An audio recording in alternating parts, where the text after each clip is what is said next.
Ciao Juventini, welcome back to the All Juvecast. This is episode 163 of the podcast, and we're just going to tackle some of the early days of the off season here. And joining me is Dan. Dan, how's it going, man?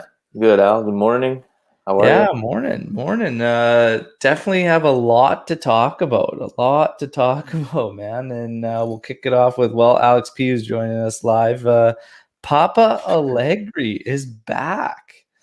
Yeah, so there's a lot of uncertainty really for the almost past second half of the season, but really intensified during the last couple months surrounding Pirlo and who was going to take over. And we were getting a lot of names that were just honestly upsetting to hear. Guys like Mihailovic out of nowhere, Spalletti even, and very, very nice seeing Spalletti end up in Napoli. Couldn't happen to a better club. Yeah, sorry for your luck, but Dan, let's get ready to get into this, and we'll start with Allegri back Yeah, and your initial thoughts and feelings on that. it kind of towards the end of the season, it kind of just felt like more as when, not if he was going to be rejoining, and kind of what his role was going to be when it comes to transfers, and his having his say in that, because we all know that's what he was looking for. But I think having him back is a good sign for the team, for the midfield for sure, and especially if they can get some players that he's looking to bring in. That'll certainly help us, kind of grow, hopefully another decade of winning. But yeah, it's good to see him back, and I think it'll probably benefit even us viewers for sure. Yeah, and the thing is, are there any concerns you have with it? I just hope he's kind of learned over the past 2 years of maybe things he got wrong in his first time with Juve. Trying to switch things up, being a little more flexible. Just being able to try something new. New style, new tactics. Just try to get creative a little more. And I think that's what I want to see from him during his second stint with us. Yeah, and I think that's a good call. I think honestly, when you go through all the names, there's pros and cons to every single option. Every single option. When I covered it in a UA Today episode, I said, like, keeping Pirlo had concerns. Bringing in Zidane had concerns, because Zidane already had established teams that he dealt with Madrid, right? Gattuso, Mihailovic, concerns. Would they be the right guys? Even Inzaghi, and then all of a sudden Spalletti is a major concern all on its own. But Allegri's concerns, they would have to be just like you said. Has he changed? Is he truly going to back up the words that he was saying in that Sky interview that seemed to be all the right things, and that, he understands like the modern game and what needed to change on the pitch and whatnot. And hearing all these good things now in the offseason kind of reminds me of Pirlo and Sarri, the follow-up. Yeah. We're going to build off Dybala. We're gonna start to nurture these young guys and bring them up and really get going. And the signings, the Locatelli, the Paul, Donnarumma, whatnot. But another concern is how much power has he been given in terms of the mercado and whatnot. Like, it's gonna be interesting to see. Is he going to be heavily involved in picking the names, or is it going to be like, hey, he gets a list and then it's like, yeah, this guy, I'm good with, like, it's going to be interesting to see the dynamic, but we still have to wait to see how the rest of the board shapes up, because it looks like they are going to go back to a bit of that committee style and actually get a CEO, which we haven't had since Marotta left. And Paratici was kind of doing it, but not truly, right? So it'll be interesting to see all of that. Maybe that 2 years away from the game was the best thing that could have happened for Allegri. We hope so anyway. Yeah. I will say this, regardless of the concerns with everybody, I do truly feel like he was the best option for where we currently stand as a club, in terms of a build, in terms of getting a top level manager. And yeah, I think it's going to be a good fit like it was before, and Yeah. hopefully we move forward. Pirlo. Pirlo, obviously, getting the axe and whatnot. I put a poll question out there, and I wanted to talk to you and Teeny and just get all their opinions on it. Should Pirlo have been kept within the club and maybe get to a U23 job like he was initially intended? But I kind of get the other side of things, that maybe he wouldn't even want it because he won a couple trophies, and gained Champions League status with Juve. And maybe he does just think he's fully confident and ready to just work with it out of a top tier club, right? Not a top tier club, but a Serie A club, right? Like Sassuolo is apparently an option for him now that De Serbi has left. Your thoughts on Pirlo's future and what you'd like to see? Yeah, I would have been fine with him staying, whether assistant coach or U23. I think it's more his decision that he didn't want to stay, and I totally understand why. Like you mentioned, I wouldn't be surprised if he signed somewhere shortly. Maybe not this year or maybe the year after. But I think he'll find another job in Serie A real quick. He's shown he grew through the year. We can't deny that. He obviously had his issues, and still learning on the job, but I can't fully blame him for the shaky season. We still have to put the players accountable for what they couldn't do and things like that. But I wouldn't be surprised if Pirlo finds something real quick. Whether he comes back to Juve at some point, maybe not. Maybe it left a little sour taste in his mouth after one season and out.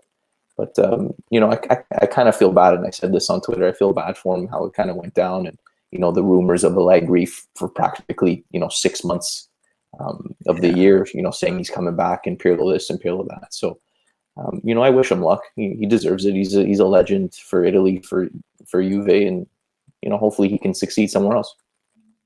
Yeah, and again, just some mixed feelings too, because like it's possible that the roster kind of got him over a lot of his errors and whatnot like that through the coaching season. So maybe if he goes to a team like Sassuolo at the same time, you think, okay, this is good, less expectations, able to really like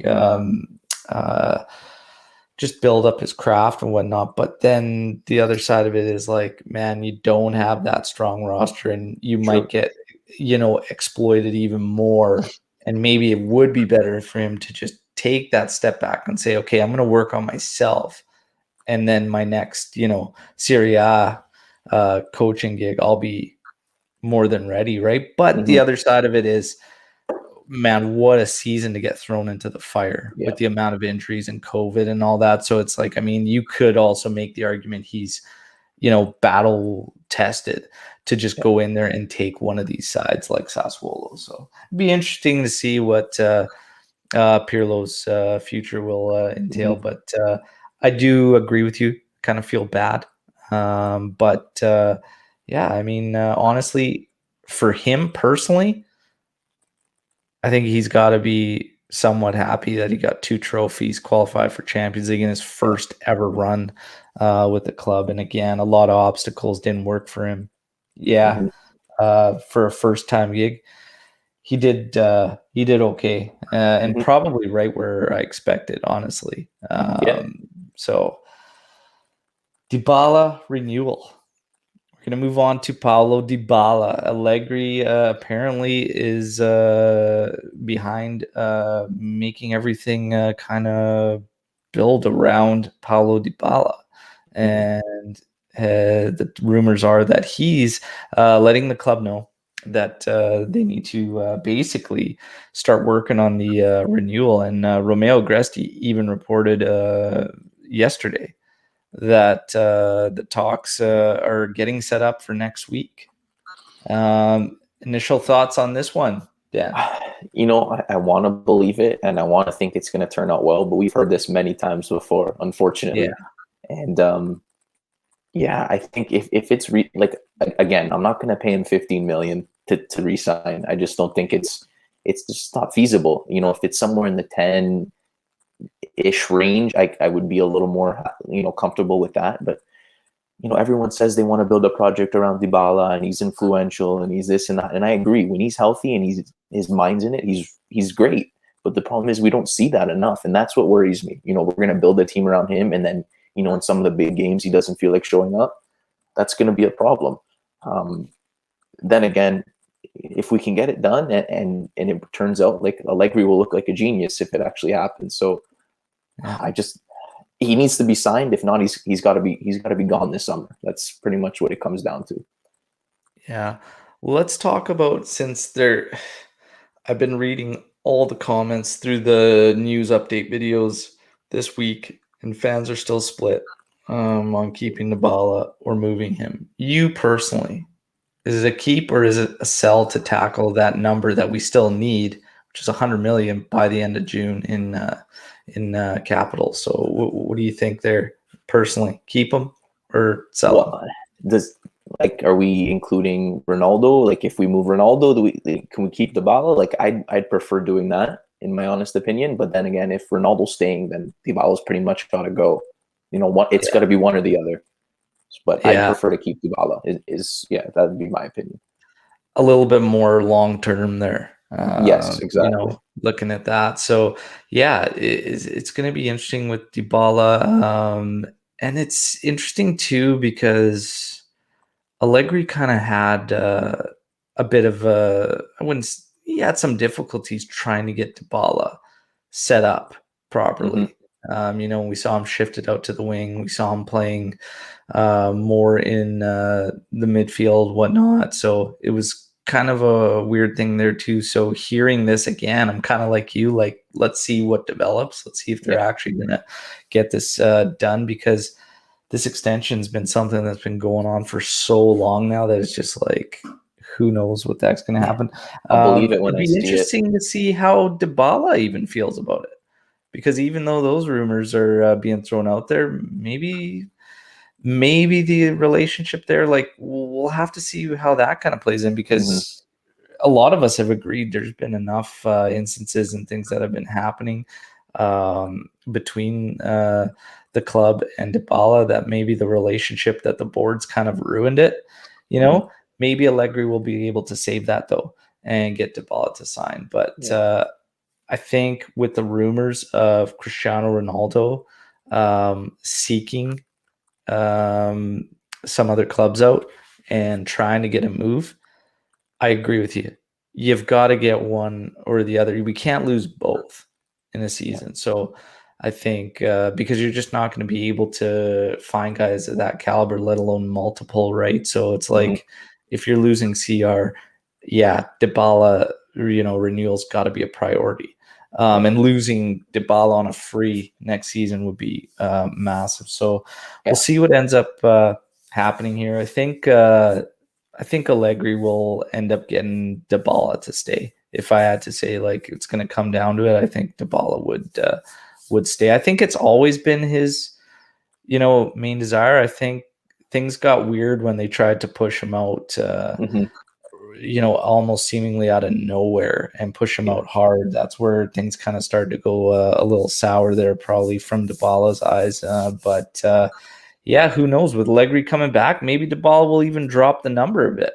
Who knows? Maybe he'll be I'd be willing to stay here now, because now he might have a little bit more belief in what's going on, right? So it'll be interesting to see. Let's get some live comments from our friends here. AJ, got to be happier than a pig in shit these days. He's coming in here with Allegri will make Juve great again. I mean, he's going to have the expectations that are there based on his future successes, right? So I kind of said with Pirlo, I adjusted my expectations, at least going into next season. And Allegri's given us that sense of, now we can start to aim high again, fingers crossed. Hopefully it all works out. Anthony coming in here with Dybala signing has to be job number one this offseason. Maybe 1B behind getting Locatelli, who we will definitely get into here.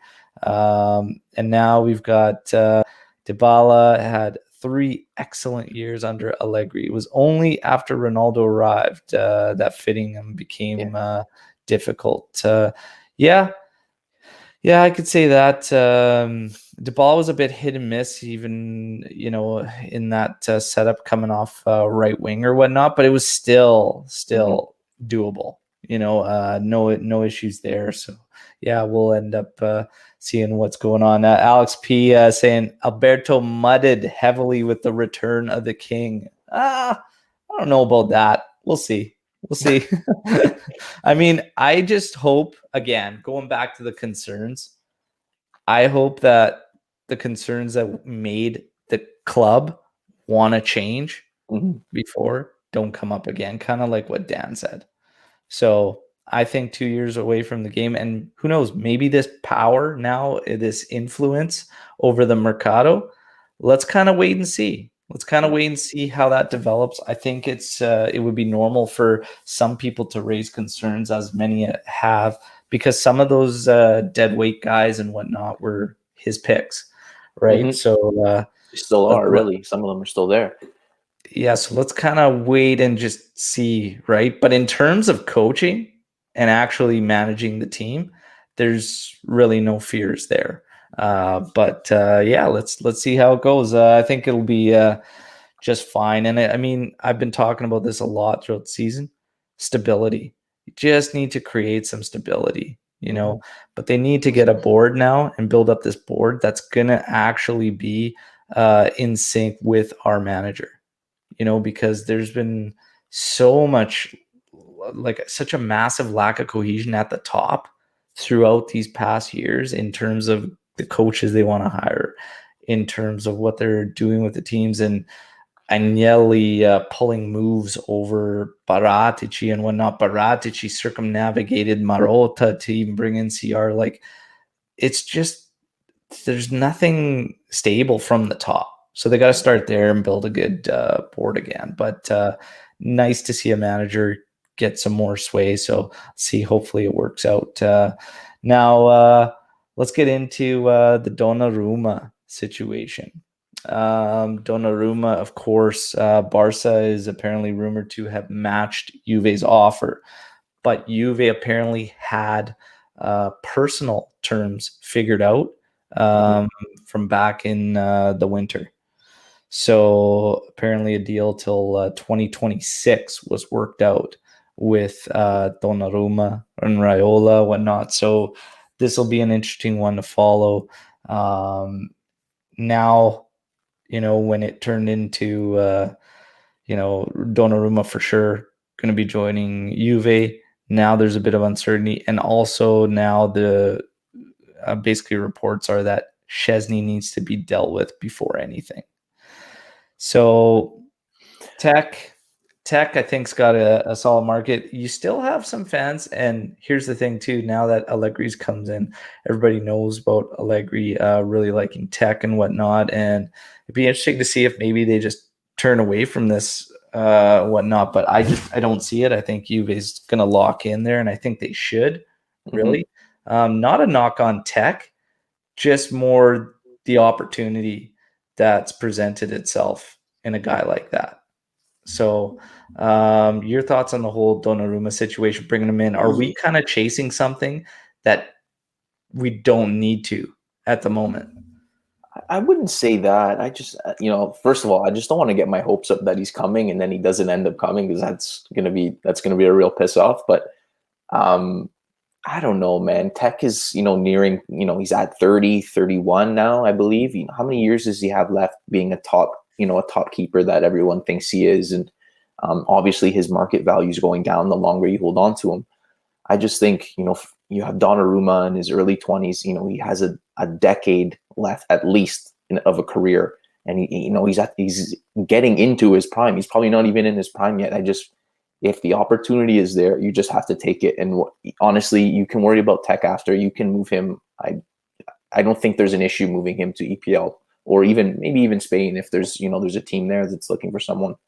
You just got to make it happen. If the possibility's there, you got to go and pull the trigger. Yeah, and it'll be interesting to see that, man. the Euros too. Mhm. With the Euros going on, and like if these things get done before, they'll probably get done possibly after. Very, very strange to see anything get done during a tournament. You probably won't, like, even when you think back to Ronaldo joining us, it was like pretty much overshadowed that World Cup that was happening, Mhm. because it was literally like just during, but Portugal was eliminated. Yes. And then Ronaldo made that move, right? So it'll be interesting here with Italia going in there. I don't expect, if it's not dealt with before, that Donnarumma would do anything during that tournament.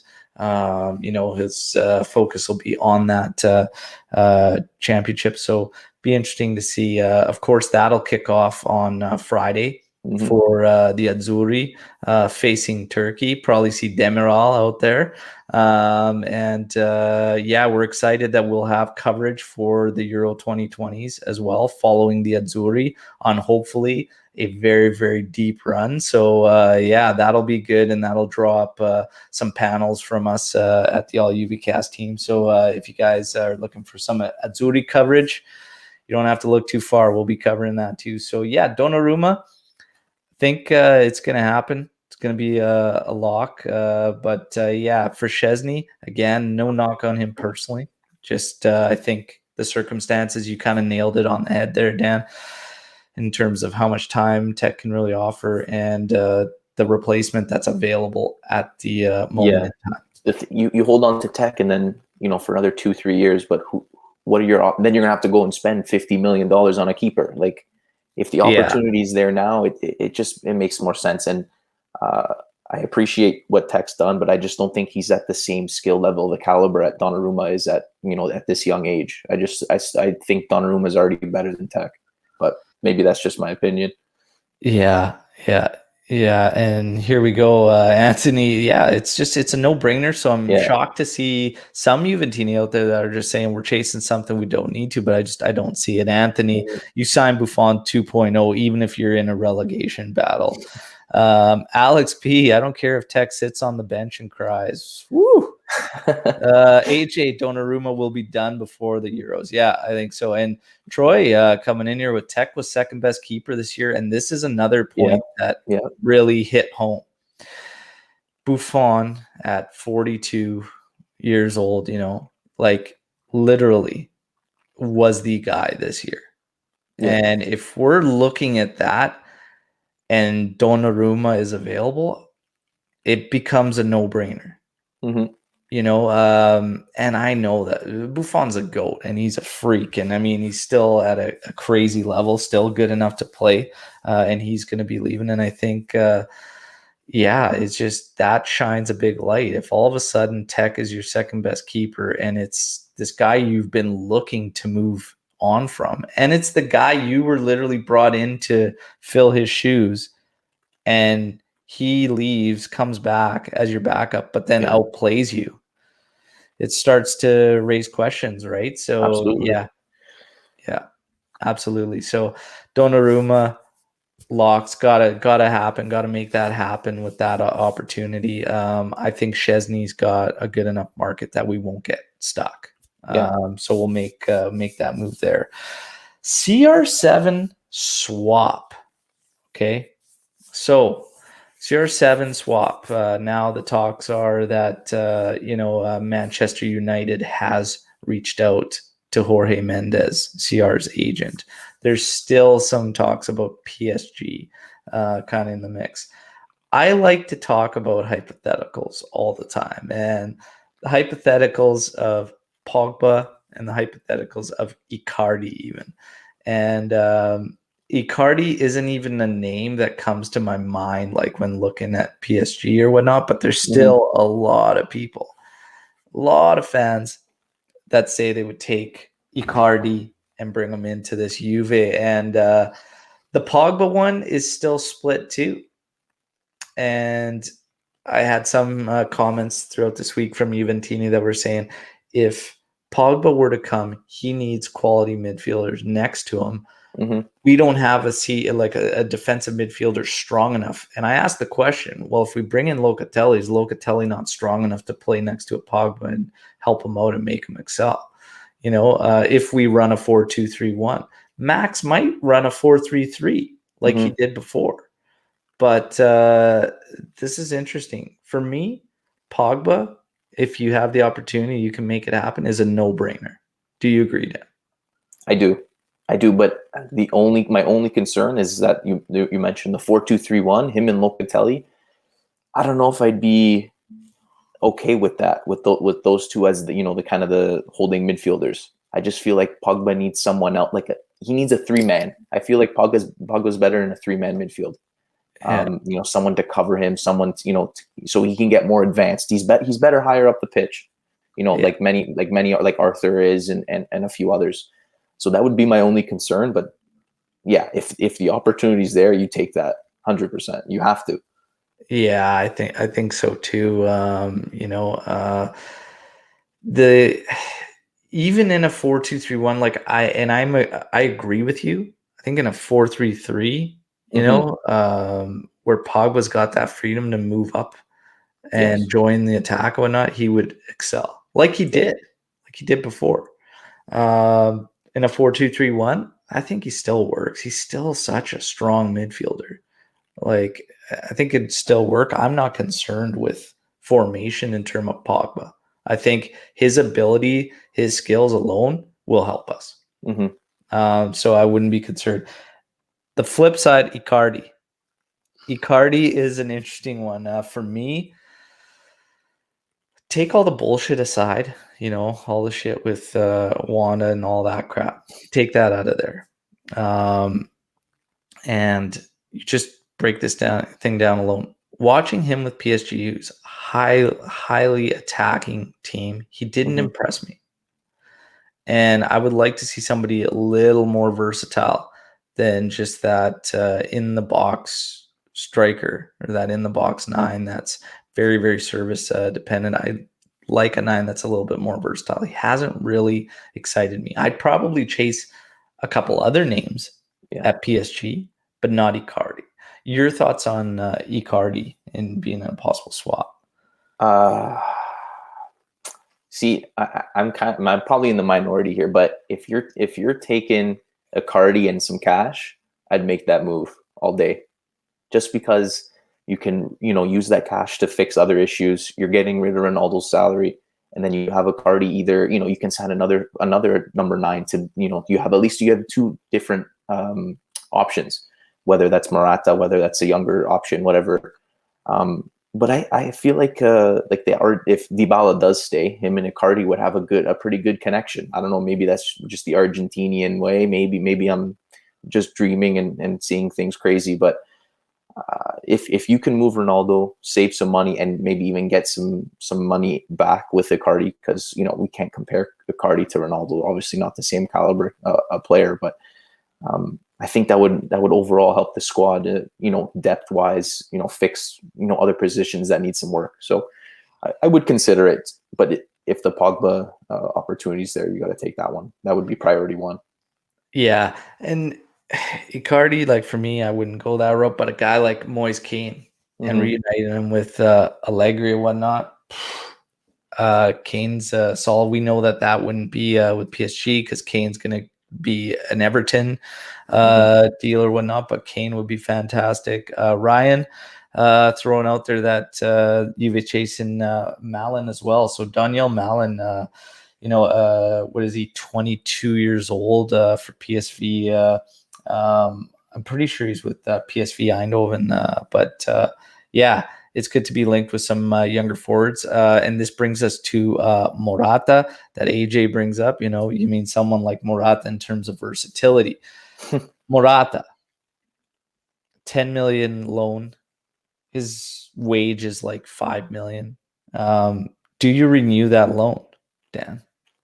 I think you have to, just to not have him as the central option up front, the starter every game. I think you keep him as a depth option. So this year you kind of look into bringing one forward, and then once this season's over, you look into bringing another one, let Morata go. I just think, for 10 million, you're probably not going to get anyone as cheap, and he works hard. He loves playing for Juve, which is nice to see. So I think for a year you bite the bullet on that one and take him again. Hopefully he has a decent season. His inconsistency will always be there, Yeah. and kind of Yeah. got to deal with it. Yeah, and that's the thing. But again, dealing with the circumstances and whatnot, I think, yeah, for 10 million loan renewal, yeah, we'll just do it. It's not looking like it's anything we can make long term and purchase him, especially at the price, unless it drops significantly after another year loan. I'm perfectly fine with keeping Morata around. Yeah, we're not going to be able to attack everything. Right. Every position right out of the gate. So you want to try and minimize how much work you need to do in an off season where revenues have been basically obliterated, right? So it makes sense to just renew his loan. And honestly, he gets a bad rap, and I know he's inconsistent. He hit a real slump this season. He came out of the gate like a bolt of lightning, and was doing really, really well. Hit this lull, kind of got in his head. Pirlo even spoke to it, that he's that type of guy, and he's pretty sensitive when not. It was mental. But yeah, it got bad for a bit. Towards the end, started to see how he can help a lot, but he always works hard. Yeah. And in terms of guys we need to go without, he's not one that's high on my list. And for a 10 million loan, if you look at some of the replacements available out there, price wise, I'm fine. I'm fine with keeping him around. Let's move on to a little bit of a reunion that's been discussed, and it was discussed before Allegri returned to Juve, but that was Pjanic, a possible Pjanic return.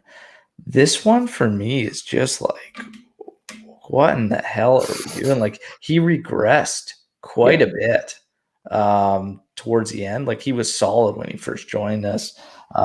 We took him from an attacking mid. We made him work in a two-man pivot next to Khedira, and he was lights out. And he was solid for all his time. But towards the end, it just really, really we just lost the best of what he had to offer.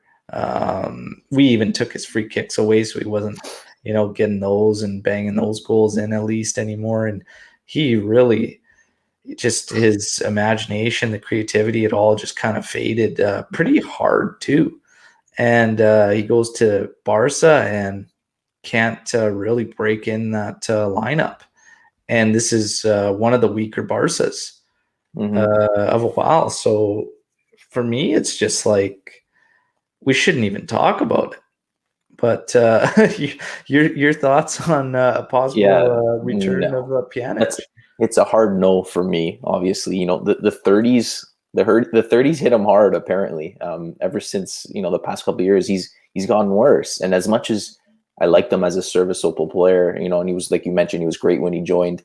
I just, he's too slow. He's like, his vision is probably somewhat still there, but we need some youth. You're going to compare a 30 whatever year old Pjanic to a 23-year-old Locatelli. It's just it's common sense at that point. Which one do you want to bring in?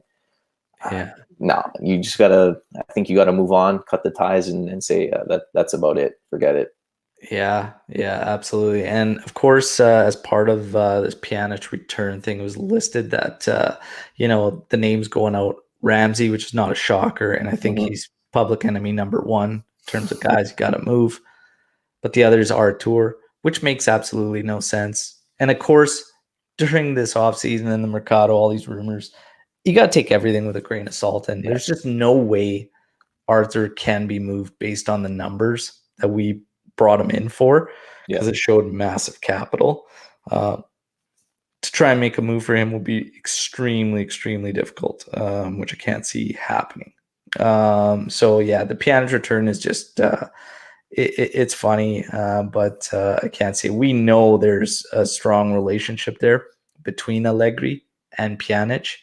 Even Mehdi Benatia was talking about it in an interview.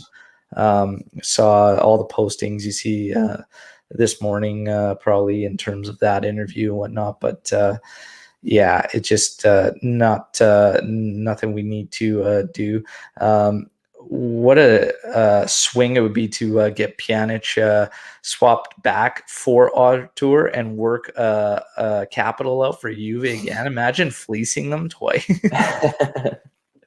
But Okay, let's look at that option. Bring in some money, but yeah, you just can't make it happen, I don't think.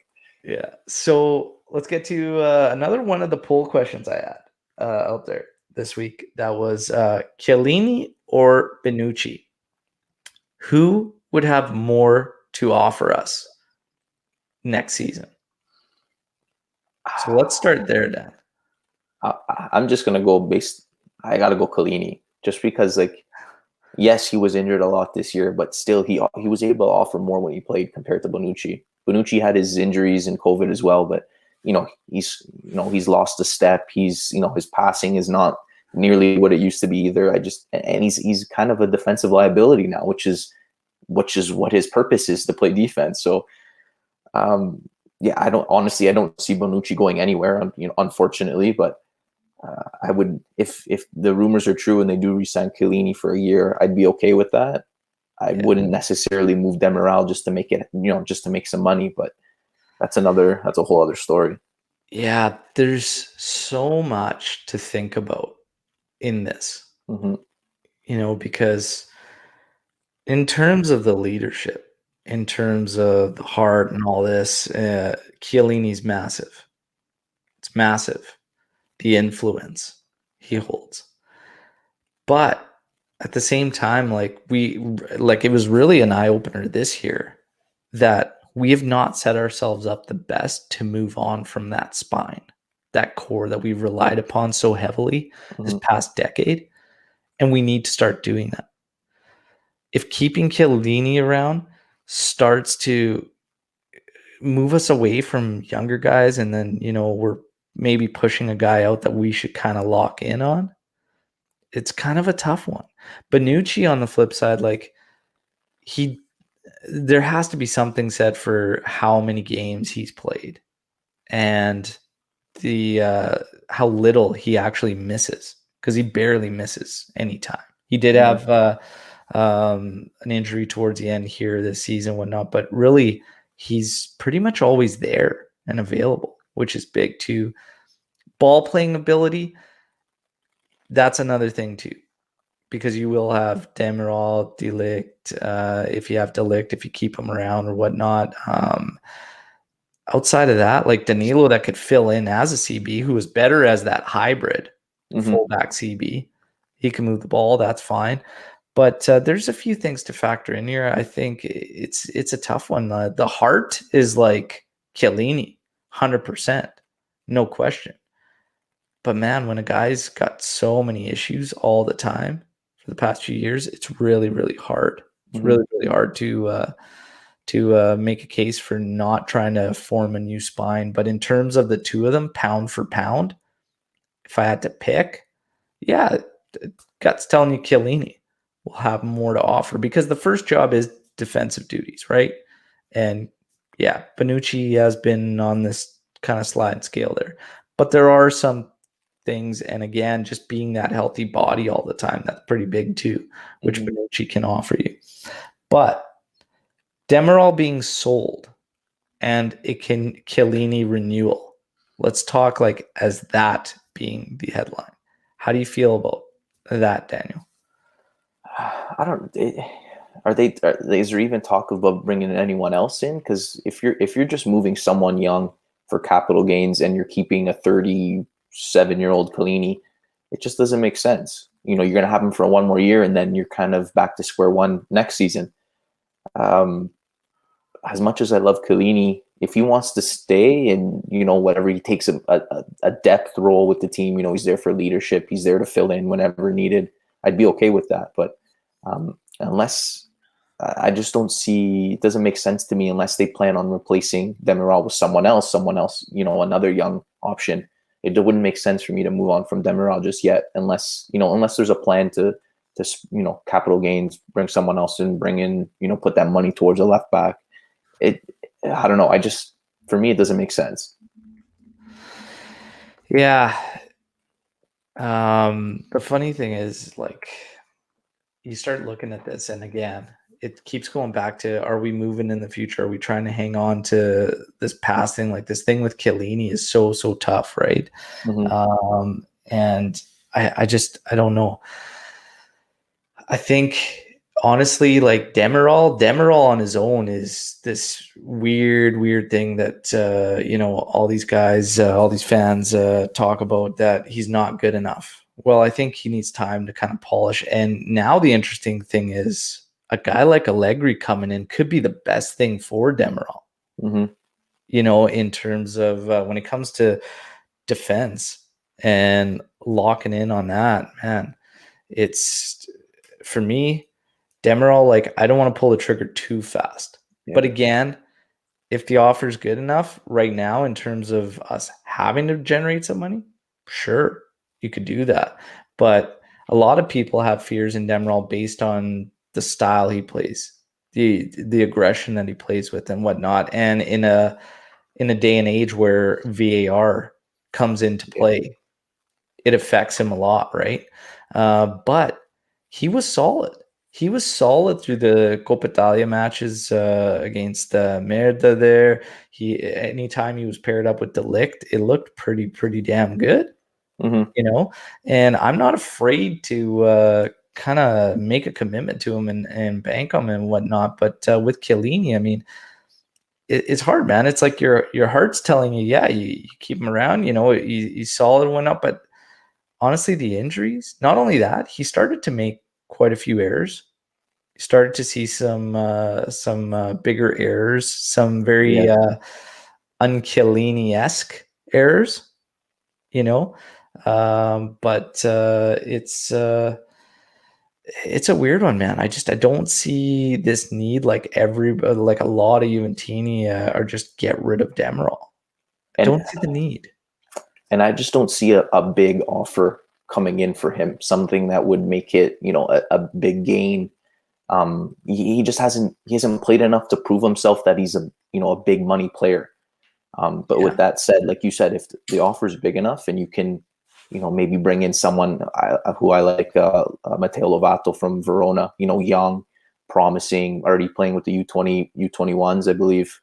And then you're putting it towards, fixing the midfield, fixing a left back, putting it towards another number 9, then I would consider it. And then, you can keep Chiellini for a year based on that. But if you're just doing it just to keep Chiellini and not replenish your young center back, for the next couple of years, then it's a concern. Yeah, absolutely. Sad coming in here with watch him sell Demiral and bring Rugani back. At least one of the things is Rugani and De Sciglio will not be returning to Juve. So it's kind of good in that sense that it looks like we will be moving on. Another great point by Alex P is that the Euros. Demiral's price could hike for sure. And you could see some offers, especially if we've got him on the market there too. So there are also concerns about injuries, which AJ brings up. Very true. Those kind of mount up. So it'll be very, very interesting to see. And Saad kind of speaking to what I was about Allegri, in that he thinks the discipline Allegri brings will definitely reduce the errors we've been experiencing this season. So yeah, hopefully.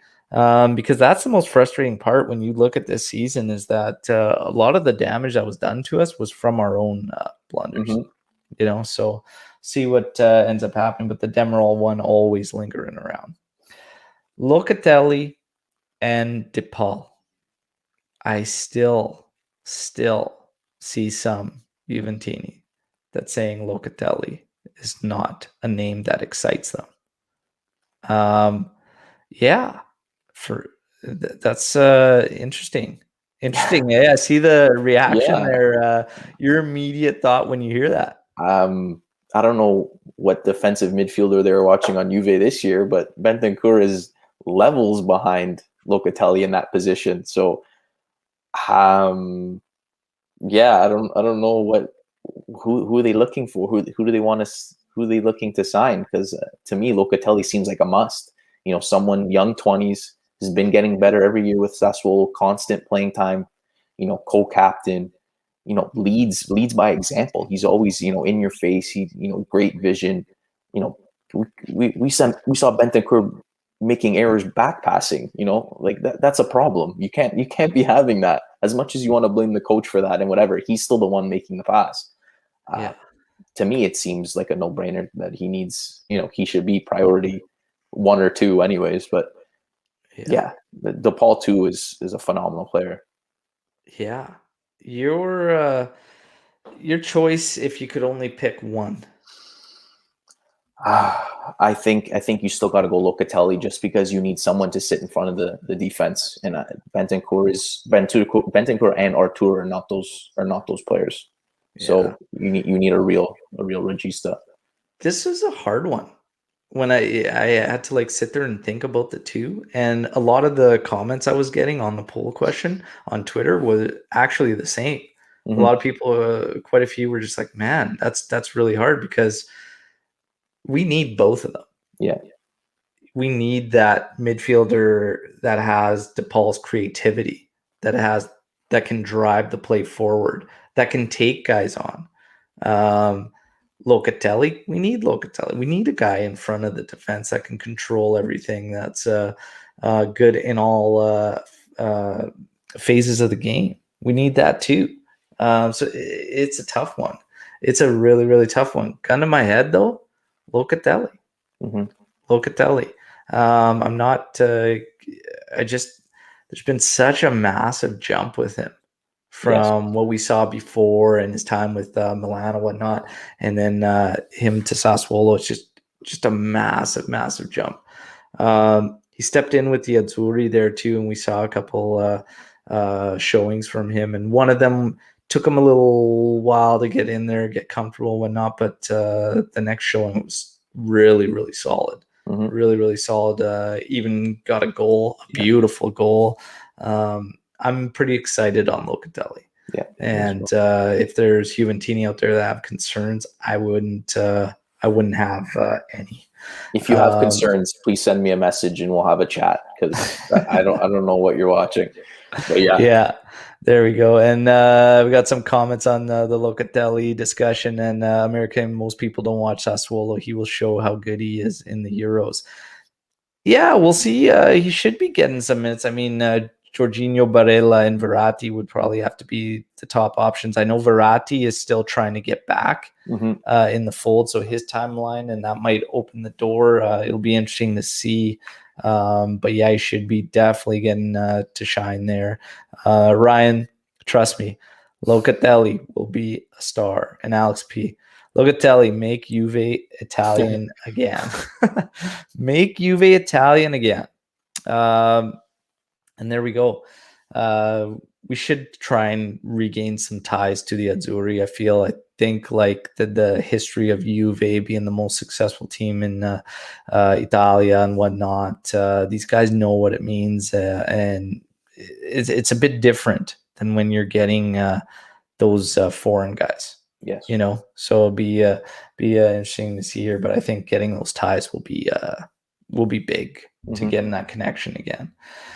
Now, Bernardeschi, the guy that's just never can do anything right, it seems. And he had a good showing, a very good showing. It was San Marino. And he comes out in his interview and says that basically he likes playing for the Azzurri because he's able to play where he shines and whatnot. And this, of course, exploded. And I definitely see it. I don't kind of see it.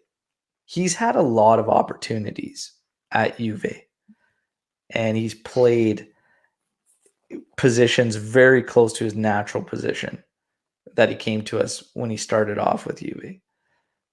But he never really took that next step. His first season with us, when he was getting the odd appearances here and there, it was constantly at right wing, and he looked great. The next year, we wanted that breakthrough, and he was still being played up there. And it just wasn't wasn't happening. Ever since, it's been like a utility guy. Yeah. Plays in the midfield, plays up top when he needs to. He's played at left wing back this season and whatnot. So it's kind of hard to sympathize for a guy that says that, like, oh, I've never been playing my true position, because he's had a lot of opportunities. And at the start, it was always in a up forward position. In this latest showing with the Azzurri, he was kind of more central, in behind, almost like that, false nine type role and whatnot. And he had a lot of freedom in there. But I don't know. It's hard for me to sympathize with a guy when he's had a lot of opportunities. Bernardeschi, going back to the potential of Demiral being sold. Okay, so if Demiral gets sold, Bernardeschi, there's the option to bring in Romagnoli and make that swap there. Let's start off with, when Bernardeschi does this interview and everybody gets fired up on him and whatnot. Let's start there, Dan. And I know you've got a soft spot for Bernard, so this will be, you're probably the perfect guy to speak to it. Eric might have got a little too heated on the Bernard thing, but let's go from there. Well, I don't have an issue with what he said, and I think for players like him, for players like Dybala, even like Kulusevski, like we've seen this year, they when they have confidence, they play at a much better level. It's a head thing. And when Bernardeschi feels like, I guess he's playing out of position, he's playing, go out there, try to do something, for 10 minutes, he's put in a tough position. I get it. He's obviously not our best player.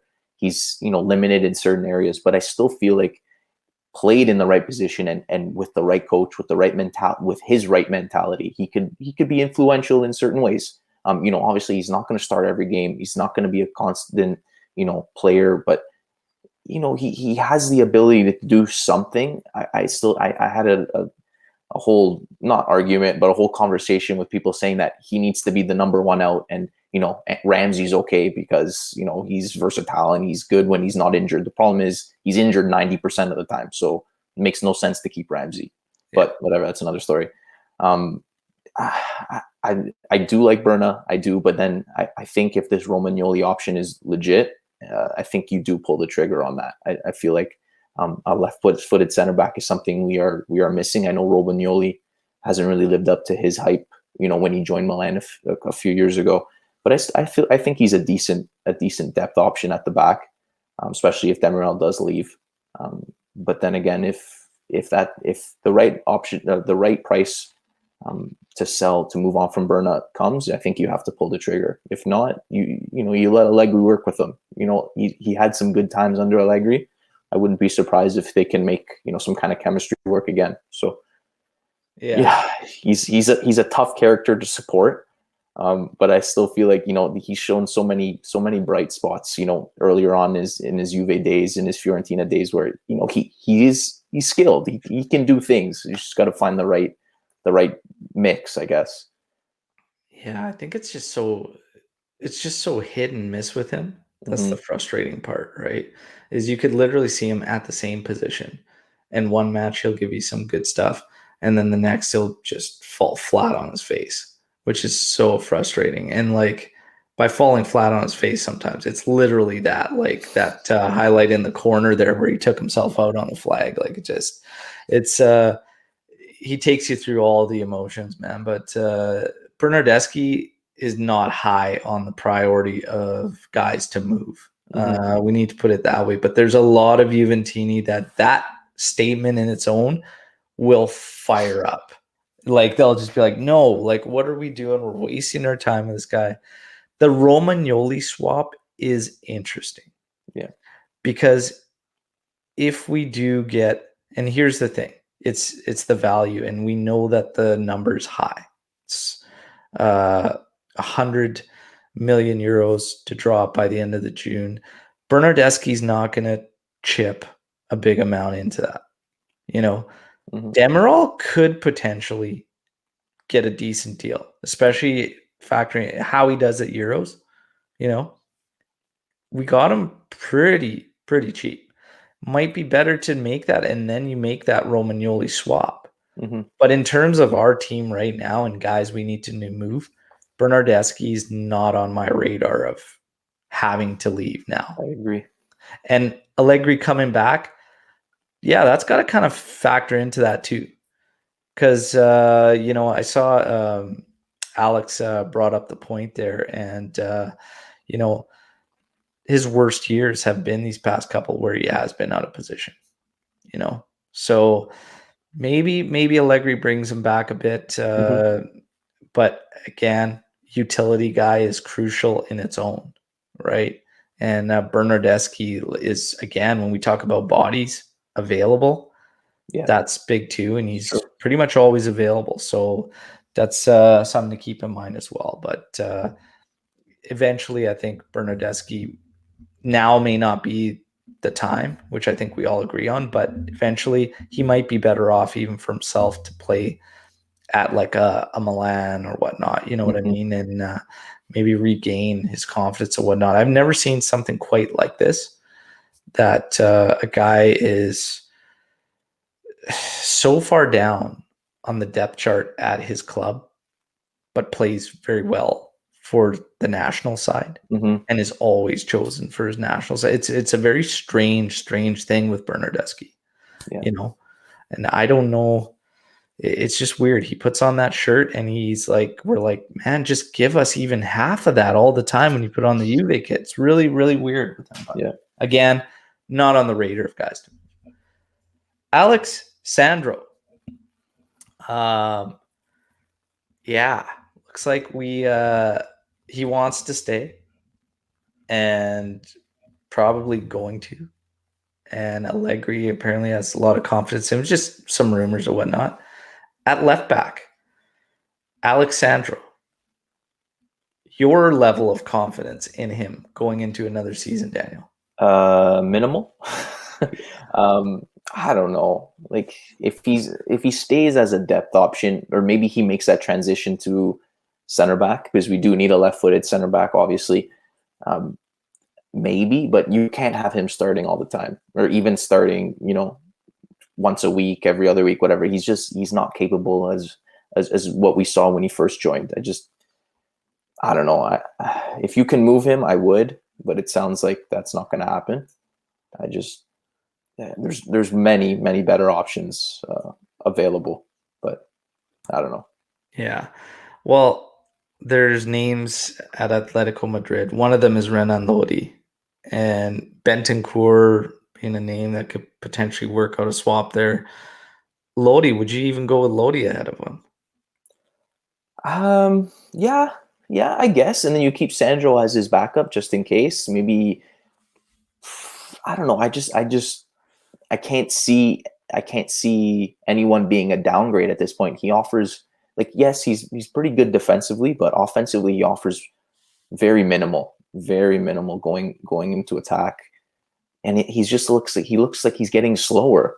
Maybe that comes with age. Maybe that comes because he's playing too much. I don't know. My confidence, if you want to have a good Champions League, if you want to compete in Serie A, yes, you need depth, but you can't be relying on him to start all the time. Yeah. And I said it at the time, and I was just like, oh man, we had an opportunity to move Sandro for an insane amount of money. Yeah. And it was just like, it was hard at that time though, because of course there was a little bit of a slip in that season, but not much to really be like, but the amount of money was quite a bit. We should have been okay to, replace and put that money into other phases of the club. Massive amount of money, like somewhere around, 80 mil, massive. Ryan throwing out shouts of Emerson Palmieri from Chelsea. He gets a lot of mixed reviews from Juventini. Palmieri, there's some that are excited about him and others that just wouldn't even go near him. Peter brings up Gosens and Frabotta as backup. So that concerns me a little, that one. Gosens he kind of does concern me in terms of a straight up 4-man back. Yeah, exactly. He gets a lot of freedom in that setup, the 3-5-2 over there with Atalanta, and I'm just not so sure. And even at that, back post coverage and whatnot, same things we kind of complain about certain other fullbacks at times are there. So it's kind of it's tough with Gosens. Frabotta as well as Fagioli are even names of younger guys that could be loaned out or even sold, hopefully with some buyback options. Definitely with Fagioli.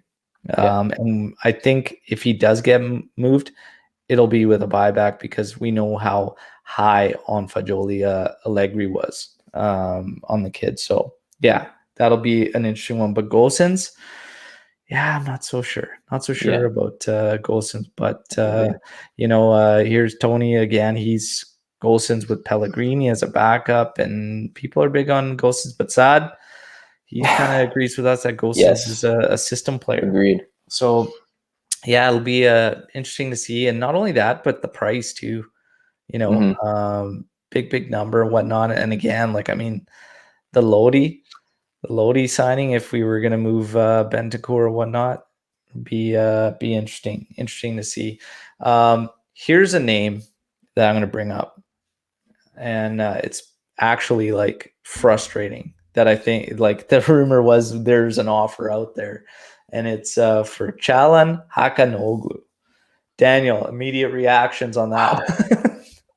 I don't see why, and I don't see why you would give him 5 million right off the bat. I don't think he's worth it. I feel like, especially if you plan on keeping Dybala, where's he going to play? Are they not going to play similar positions? To me, you got to spend that money elsewhere, somewhere else. We put it back to we put it towards Locatelli, put it towards getting a better left back, put it towards you need a number 9 for sure. For me, Hakan doesn't seem to fit this system. If Dybala stays, it just doesn't make sense to me, and I'm not a huge fan of him. I feel like he's very hit or miss as well. He'll have one good game and then not show up for 5, and then cycle all over. So yeah, and it's just bringing in something that wouldn't be needed. Yeah, like it wouldn't be. Like I mean, honestly, like you bring in Çalhanoğlu, and it's like if I'm looking at this, and we've talked about it, let's see what happens with Dybala. Kulusevski, even I think like that role between those two guys is covered. Yeah, and you even got Bernardeschi if he stays. Like those 3 could all play similar positions. Yeah, like I wouldn't even look at this like for a second. I just feel like no, like it's just there's no need, right? So we'll have to see what develops there in time. But that one's really frustrating. But man, we've tackled a lot of this.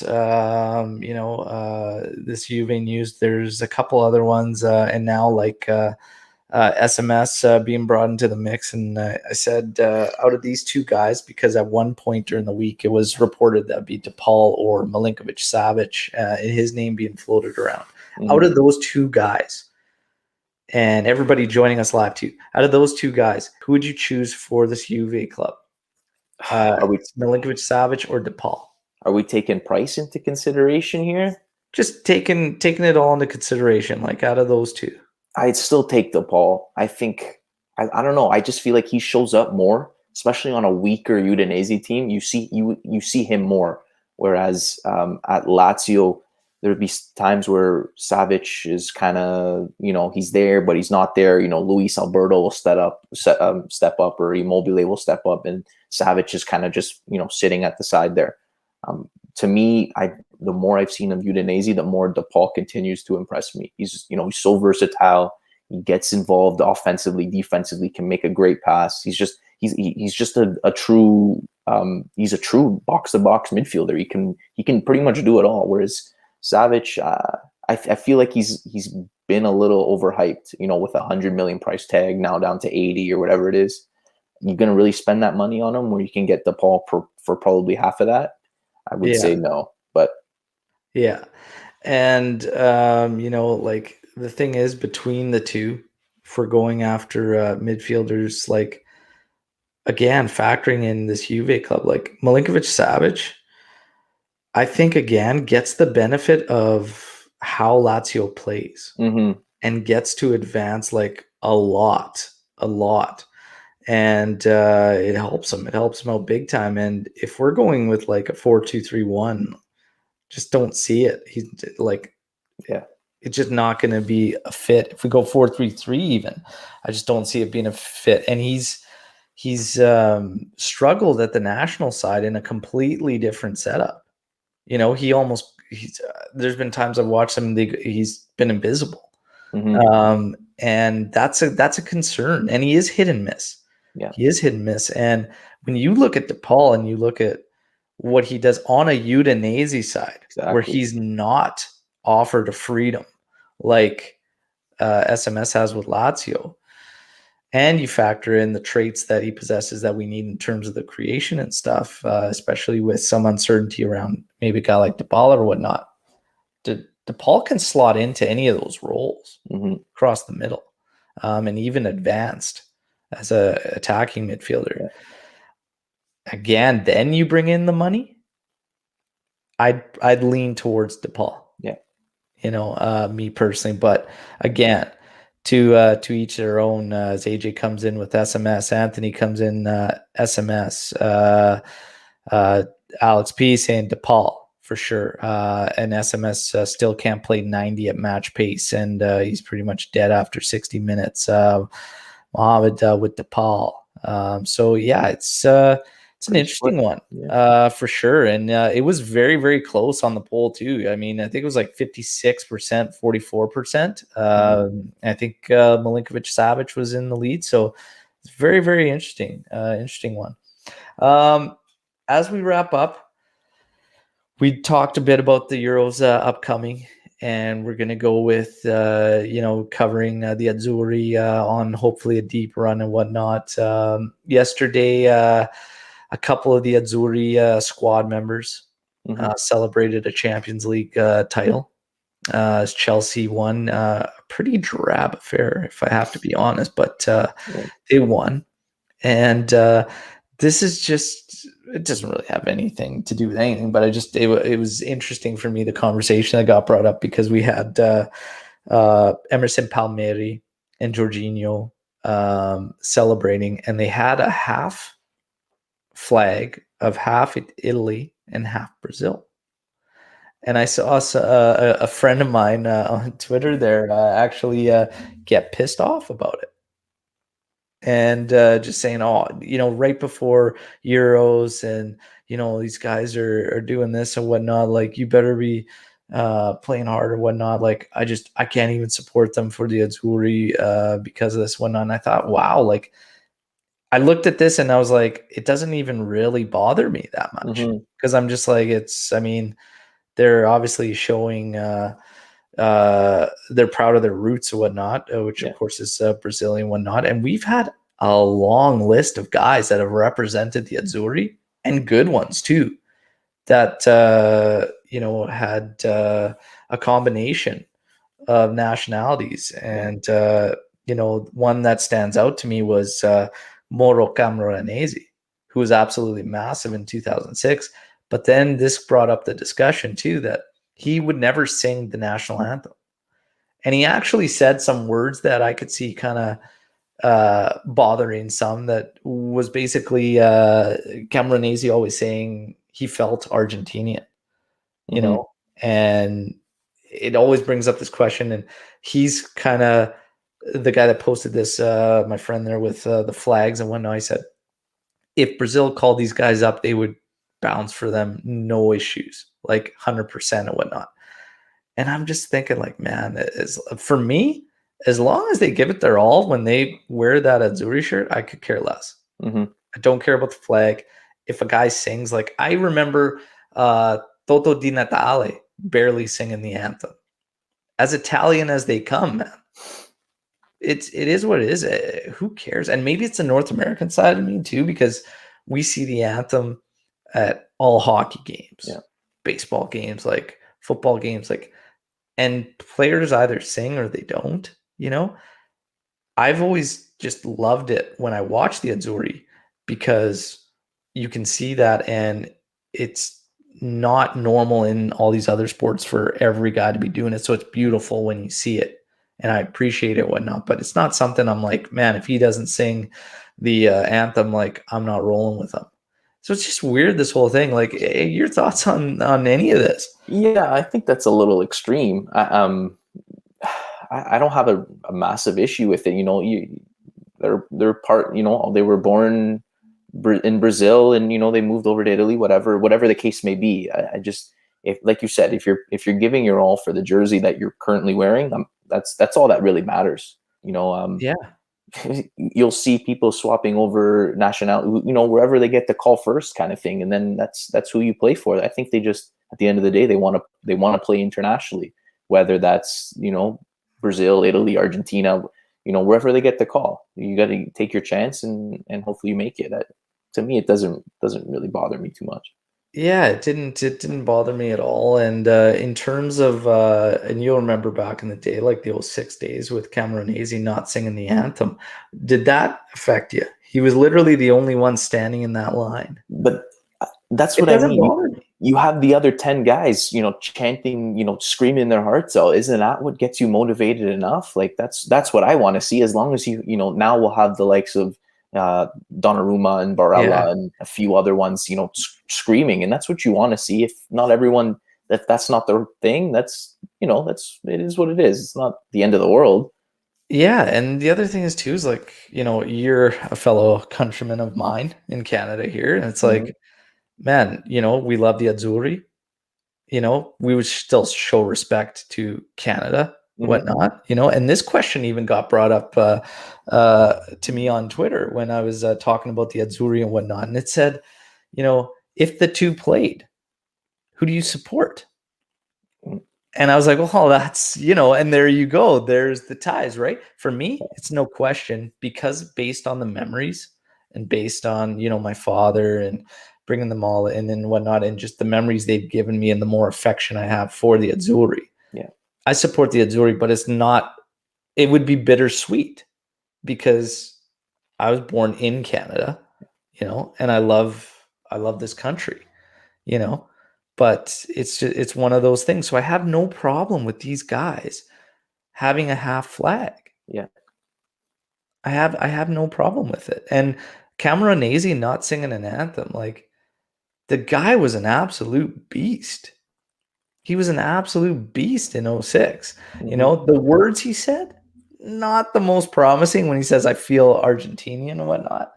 That's a little harsh, you know. But he always backed it up on the pitch. Yeah. Nobody could ever question Camoranesi for what he gave to the pitch, you know. Mhm. But it was just an interesting thing I saw pop up that I wanted to talk and just get everybody's takes. And of course, we're getting ready for the Euros. The Azzurri, um, ready for a deep run, Daniel? I have to say, you can't say no. You look at this team on paper, man, they're deep. They're so deep, like in almost every position except, you know, the attack. Number 9 is a little, you know, little question mark around that one. But you look at this team, and it's just like if Mancini can get them to, you know, clicking with chemistry, and um, that midfield has got to be one of the best in the tournament, like depth wise and starting, you know, starting three. I just ah, you I have to say they're going to go deep. They're so promising. It would be disappointing if they didn't go deep. That's what I'm going to say. Yeah, I think you know, their midfield is fantastic. Mm-hmm. Fantastic midfield. Good at the back. I think we're gonna live and die by the performance of whichever 9 we go to Mm-hmm. up top. We need a red hot 9, and I think this team could just do some serious damage. Yeah. They'll still be in the mix with those guys, even if one of them isn't been performing, you know, to that level. But if we get one of those guys to catch fire, There's no doubt in my mind Mancini would ride it out. He's definitely got no ties to either one of those guys, you know. But it's going to be Immobile or Belotti, most likely Immobile going. He's got to get going. If we can get him ripping and get some early confidence, get some early goals, man, it could be the difference for this side. But I'm incredibly pumped for this team, this turnaround. The turnaround that Mancini has led in such a quick time is incredible. So we're getting pumped up for the Euros upcoming, and man, it's going to be interesting. But the Locatelli, Donnarumma deals, man, get them done quick. Get them done quick. Let's hope. Yeah, absolutely. So in terms of that, Peter coming in here with which striker do you play? So let's finish up with that with a little bit of Azzurri talk as we look ahead to this Euro 2020s. Who would you go with? See, for this system, my preferred option would be Belotti, just because he's better in the air. He's better at hold-up play compared to Immobile. When I see Immobile, he's benefiting from his Lazio system with having a strike partner, whereas with the Azzurri, he's more stranded. He's more by himself, isolated at times. And you need a striker that's going to play our wings, which are our strength. You need someone to get the ball to Insigne, to Chiesa, Berardi, whoever it may be. That would be my reason to play Belotti, but I still think he's going to go Immobile, just because that's pretty much seems like his go-to start is Immobile. Yeah. Would you have liked to see, because every time he gets his minutes there, it's usually on the side, one of the sides, either left or right, but Moise Kean, do you think Moise Kean could be the central option? I think he can, and I feel like he's more comfortable in the middle too, which is kind of strange that they play him more out towards. I think he's more of a right winger when he plays for the Azzurri. I don't know. He's a very talented player, no doubt. I haven't seen enough of him in the central role for Italy to say how good or influential he could be. That's my main concern. Yeah, I think that's a concern I share. Is I wish we would have seen it more leading up to it, to have that confidence to be like, boom, go out there and do it right. So we'll see. Anthony coming in here with I haven't been this excited for a tournament since 2006. He says went into that tournament really hot with a scandal at home brewing, and same this year. Saad, can't wait for Chiesa to shine on an international level. For that too. Yeah, there will be many eyes on Chiesa, especially after a strong season for us, fantastic season with us. So yeah, this will be interesting. Alex P agreeing with you on Belotti being the guy. Peter saying yes to Kean. Play Kean. Ryan saying Kean. And yeah, it'll go ahead, Dan. I understand playing Kean. I just want to see more. I'd want to see more of him in that position before I'd say yes, go, give him the role kind of thing. But yeah, I understand where they're coming from. Yeah, and AJ said Bernardeschi, and then had to follow up with, "I am not joking, by the way." When I say Bernardeschi, I think he'll get some minutes. What's that? I think he'll get some minutes. I think he's a lock on the team. I think Mancini likes him. I know he's, as we mentioned before, he's hit or miss, but I think he'll get some minutes. I could see him having a decent tournament. Quote me on that, but we'll see. Yeah, it's gonna be super exciting. And yeah, again, we'll be covering the tournament. We'll be doing some match day lives, and we'll be doing some post-match pods. So everybody make sure you join us. And Gio coming in here with Chiesa has heart. Love that kid. That kid. Yeah, absolutely. He's got a ton of it. And awesome podcast, guys. Good work. Thank you very much. Thank you, everybody who took part in the live. Great chat today. And anybody who's been tuning in on audio only, again, get over to YouTube, subscribe to the channel. We're on the road to 1K, and we're getting ready for Euros. Thank you, everybody, for the support. Thanks, everybody who joined us on the live. And if you want to get ready for the Euros, make sure you check out Striped Hearts Apparels. We got the awesome Azzurri gear out now, as well as a ton of Juve-inspired designs. Thanks, everybody. As always, Forza Juve, fino alla fine, and Forza Azzurri coming this Friday against the Turks. Get ready for that one. Ciao tutti.